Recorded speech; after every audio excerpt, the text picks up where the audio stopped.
Welcome to Hemp Barons.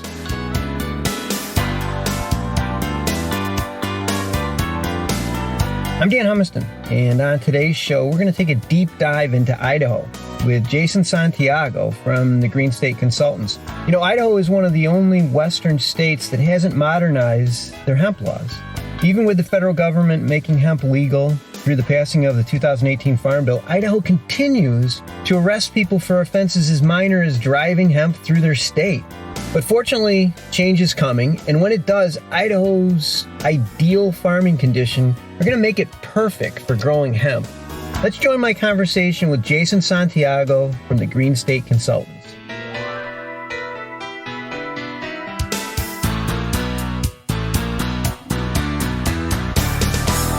Hey, Jason, welcome to the show.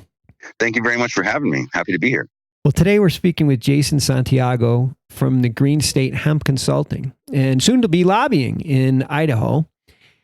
So glad to have you on the show. There's a lot of things I'm curious about with the state of Idaho. It's sort of that enigma in the West, like all the other states. Well, it's like all the other states on the West have some form of cannabis legislation, and except for Idaho. Explain that. Well, Idaho is notorious for being behind the times, I would say, just to start. They're very afraid that it's going to become like the new California. There's a lot of people here with old ties to the land, and they're afraid of change, whether it's better or not. I mean, I don't know why you'd be afraid of California. The industry is booming in California, and it seems like almost everything better. And you know, in Colorado, it's been a huge boom for the state.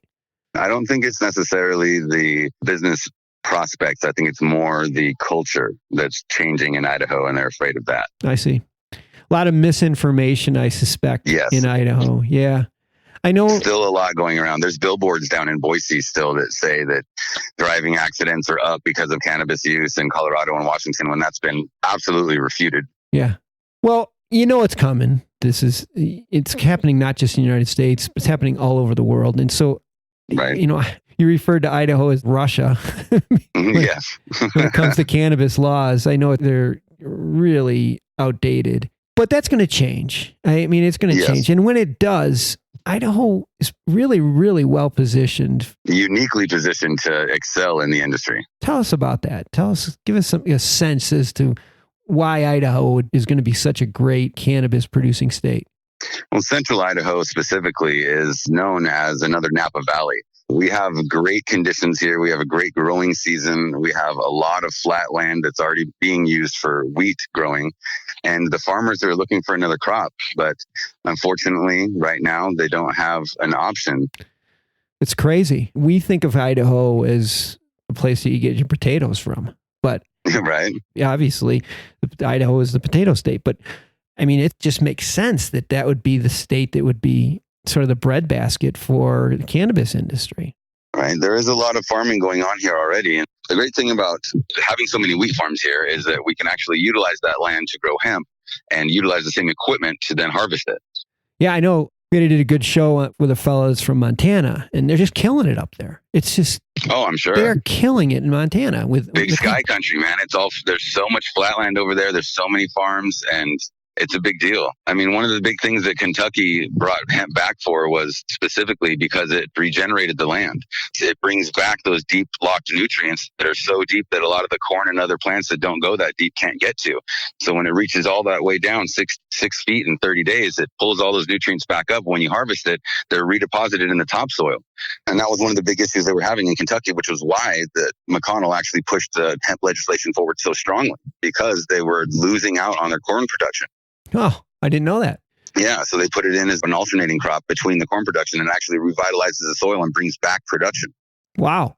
Yeah. So there'd be certainly an incentive for the farmers in Idaho to want to move towards some sort of hemp production or some laws that would allow them to produce hemp. Yes, definitely. There's a lot of talk amongst the farmers. They're looking for an alternate crop, something that can help them bring in more money, especially with the tariffs and everything that are going on. So what do we need in Idaho to get this ball rolling? What needs to take place in Idaho in order to catch up with the rest of the country? And I would say a lot of it would be hands-on if we could get some of these farmers out to a hemp plantation and so they can see what's going on, or maybe even some of the law enforcement here in Idaho, and get them out to some of these places and let them actually see how it's handled and see how regulated and how well controlled it really is. I think that could change a lot of minds. You're referring to other states that are already in the production phase, or? Yes, absolutely. So if you're a business owner in Oregon or Washington or Montana that happens to have a hemp farm, invite some of these gentlemen over. I can even help facilitate this, but invite some of these people over, these decision makers, these people who are influencing Idaho one way or another. Invite them to come and see how it's done at your facility, how well you control it, how well protected it really is. I think there's an opportunity as you're speaking. I'm thinking to myself, joint venture. There's all kinds of opportunity here for joint venture. If I already have a facility running in, say, Montana, how hard is it to work together with farmers in Idaho? And that may be the proverbial straw that breaks the camel's back. If you could get farmers from other parts of the country and other states that are having huge successes. These are generational wins that farmers just don't usually see. Like, we had this recent interview where they were explaining that a traditional crop brings in about between $1,000 and $2,000 in profit per acre. And right now, hemp's bringing in $100,000 per acre, $100,000 per acre. Oh my gosh. I mean, I didn't even know it was that large. There's such a demand right now for, and we're just scratching the surface because it's just with the. Yeah, we barely even started really using it again. I mean, we don't even use it for textiles and for clothing anymore. We're just barely starting to get back into that industry. Exactly. This is really the demand right now is just coming straight up from CBD. That's just one part of the crop. The rest of it, we haven't even started that yet.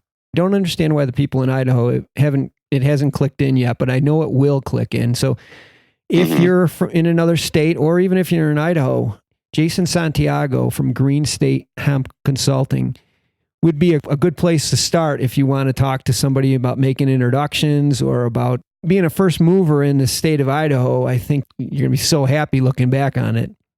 So Jason, any other thoughts for our listeners before I let you go? There was one other thing. I was wondering if I could mention the petition I started. Yeah, for sure. For sure. Absolutely. Thank you. Well, there's 3 gentlemen currently caught up in criminal court facing felonies for drug trafficking in the state of Idaho for transporting hemp, either from Oregon to Colorado or Colorado to Oregon. They're looking at some pretty heavy prison time. So one of the things I did was I wrote a petition to start for the people of Idaho. It's called the Hemp Employee Freedom Act. You know, I don't know all the details behind the 3 gentlemen that were arrested, but I know that it seems so innocent. Like, they're just working for almost like a trucking company. And yeah, one of them was a VIP Logistics out of Portland. And so that was a trucking company. And then the other 2 were working for Lazarus Naturals out of, I believe their headquarters is in Seattle, but their farm was in Colorado. And they were driving from Colorado over to Oregon. And they drove through in a U-Haul with a bunch of plants in the back, live plants. It seems just really over the top given the passing of the Farm Bill. You know that hemp is legal in a federal level. Of course, it's still illegal in Idaho, but just go to Jason Santiago's website. All that information. Greenstate.info. All that information will be on the MJ Bulls website. Also, when you're on the website, you got to go to the video page. You have to go to the video. You're laughing, but this is really cool stuff. There are some great videos. I really appreciated it. There are some really good videos on there. There's some classic false propaganda. Yeah. Oh my God. And I remember watching these back in the day, and looking back on it now, you just say how silly some of these commercials were. But anyhow, Jason, it's been a real pleasure having you on the show. I wish you the best with this petition, and those people that are right now and their lives are completely upside down just for something so innocent. It's just It's really unfair. There's a lot of other ways that we could use our law enforcement resources that would be better applied. Yeah. Yes. Jason, again, thank you for being on the show, and I will look forward to speaking to you again soon. Absolutely, and thank you so much for having me.